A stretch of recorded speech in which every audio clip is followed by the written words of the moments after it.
অদ্রিজা রায় একক আবৃত্তিতে, এবং প্রস্তুত থাকবেন দোলা দে। তার পরবর্তী অনুষ্ঠানের জন্য প্রস্তুত থাকবেন নীলমণি কুণ্ডু। মঞ্চে আমাদের মাঝে অদ্রিজা রায়। Hello hello.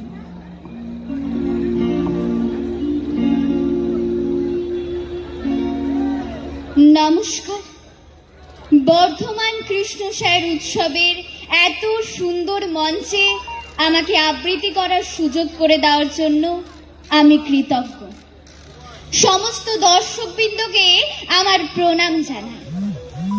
আমার আজকের আবৃত্তি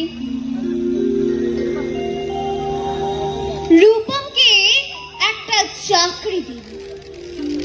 এমএ পাস, বাবা নেই, আছে প্রেমিকা।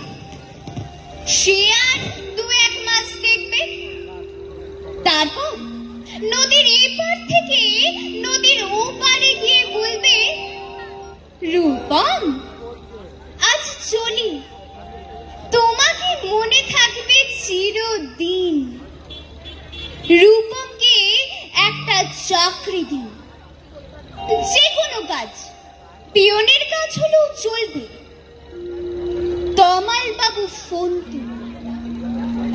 ফোনের অন্য প্রান্তে যারা কথা বলে তাদের যেহেতু দেখা যায় না, সুতরাং তারা দুর্গে।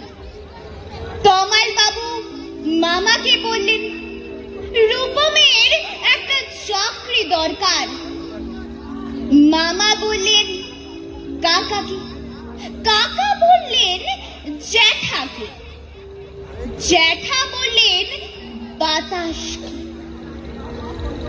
মানুষ জানলে একরকম, কিন্তু বাতাস জানলে সে প্রথমেই ছুটে যাবে দক্ষিণে।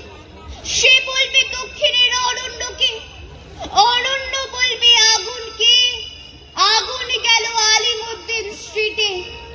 আলিমুদ্দিন ছুটল নদীকে বলার জন্য, নদী এসে আছড়ে পড়ল উপকূলে।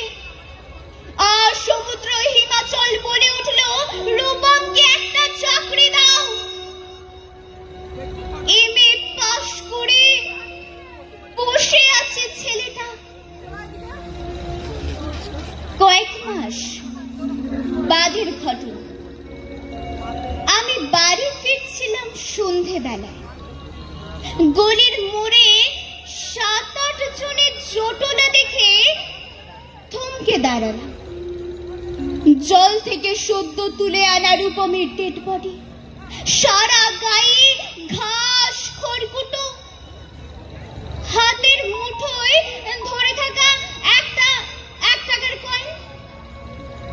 পাবলিক বুথ থেকে কাউকে ফোন করতে চেয়েছিল রূপম। ভারত সরকারের 1 টাকার কয়েনের দিকে আমার চোখ। সারা গায়ে সবুজ ঘাস, ঘাস নয় অক্ষর। এমএ পাস করতে একটা ছেলেকে যত অক্ষর পড়তে হয়, সেই সমস্ত ব্যর্থ অক্ষর ওর গায়ে লেগে আছে। একটা ছেলেকে আপনারা কেন এমএ পড়ান? কোন আহ্লাদে 8খানা বিশ্ববিদ্যালয় বানিয়েছেন?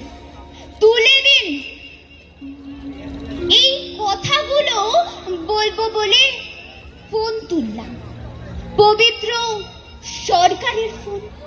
ফোন বেজে উঠল, ফোন বেজে চলল, ফোন বেজেই চলল। 20 বছর ধরে ফোন বেজেই চলেছে, আরো 20 বছর বাঁচবে। বাতাস বলছে অরণ্যকে, অরণ্য চলেছে নদীর দিকে। নদী উপকূল থেকে আছড়ে পড়ে বলল, রূপমকে একটা চাকরি দিন।